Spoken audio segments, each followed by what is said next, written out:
बाद में जैसे काम पे आता हूँ मुझे पता चलता है यहाँ पर तो अपने काम की सफाई हो रही है, जिसमें अपने उस्ताद भाई भी अपना पूरा योगदान दे रहे थे। और साथ ही में अपने को दिख जाते हैं दो लेबर भाई जो कचरा पूरी बोरिया में भरे हुए थे और मेहनत भी पूरी कर रहे थे। फिर दोनों लेबर भाई मिलके कचरे को बड़े वाले छाल में डाल देते हैं और बाहर फेंकने के लिए चले जाते हैं, मतलब गाड़ी में। मगर लेबर भाई की मदद करने के लिए आ जाते हैं चचा। लेबर भाई चचा को कही देते हैं चचा आप आराम करो, मगर ये वाला भाई तो कूड़ा खींच खींच के निकाल लाता है जैसे एक ही बार में आज ही कचरा साफ हो जाए। बाद में अपने उस्ताद भाई कहते हैं इधर मत फेंको उधर की तरफ फेंको वरना कूड़ा फैल जाएगा। बाद में आ जाते हैं अपने चचा जो एक एक करके पूरा कचरा बुढ़िया में ही डाल देते हैं और सामने वाला भाई इनका पावर देखता ही रह जाता है। और बगल में बैठ के मैं भी सोचने लगता हूँ कि चचा के पास इतनी पावर कहाँ से गई। थोड़ी देर बाद जैसे ही काम पर आते हैं तो देखते हैं कि यहाँ पर तो पूरा कचरा ही साफ हो जाता है और सोनू भाई भी काम में लगे होते हैं और बगल वाले भाई भी कान में लीड लगा के मजे से अपने काम में लगे होते हैं। मगर रोज की तरीके अपने उस्ताद भाई भी पता नहीं क्या छाटने में लगे हुए थे।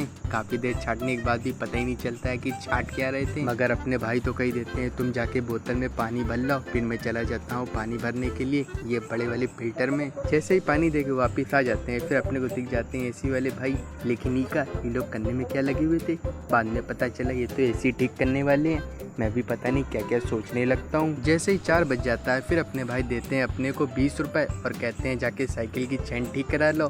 फिर मैं चला जाता हूँ साइकिल की चैन ठीक कराने के लिए, लेकिन भाई की साइकिल का तो साइकिल ही हो रखा था। बाद में पता चलता है कि साइकिल की तो दुकान ही बंद है, अपना तो मूड ही खराब हो जाता है और चले आते हैं वापस काम पे। जैसे ही काम में वापस आ जाते हैं फिर देखते हैं भाई की तो मोटर की मशीन ही खराब हो जाती है और भाई आराम से लेट के देखते रहती हैं। थोड़ी देर मशीन को देखने के बाद फिर अपना भाई किनारे बैठ जाता है, सोचने लगता है क्यों ना मैं ये काम सीख लूँ, कम से कम काम तो आगे बढ़ेगा। जैसे ही घर आ जाते हैं फिर देखते हैं अपनी मम्मी तो प्याज धनिया और मिर्चा काटने में लगी हुई थी। मैं सोचने लगता हूँ आज बनने क्या वाला है और अपना भाई काली पन्नी में प्याज और मिर्चा लिया था, ये वाला लाल वाला टमाटर मगर ये बोरे में तो कहा था। बाद में पता चला ये तो आटा है। और अपना भाई तो चिकन को साफ करने में ही लगा हुआ था, क्यों ना मैं भी हाथ बटा दूं। मगर भाई कहता है हाथ मत बटाना वरना कम हो जाएगा, इसीलिए मैं छूता ही नहीं हूँ। लंबा वाला चावल देख के तो अपनी भूख ही बढ़ जाती है और चावल को उबालने के लिए डाल देते हैं। फिर अपने को मिल जाते हैं पूरे 10 रुपए, जिसको लेकर निकल जाते हैं परचून वाली दुकान में। और जैसे बगल वाली परचून की दुकान में पहुंच जाते हैं भाई से कह देते हैं भाई अपनी मस्त कड़ू वाली नमकीन पैक कर दो,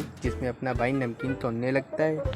गाइस जैसे ही मैं जाता हूँ किचन के अंदर चिकन बनाने के लिए मैं तो पूरा पसीना पसीना ही हो जाता हूँ। ये ऐसे लगता है पूरा पसीने का समुंदर ही बह जाएगा, लेकिन अपना भाई पता नहीं कैसे बना रहा है।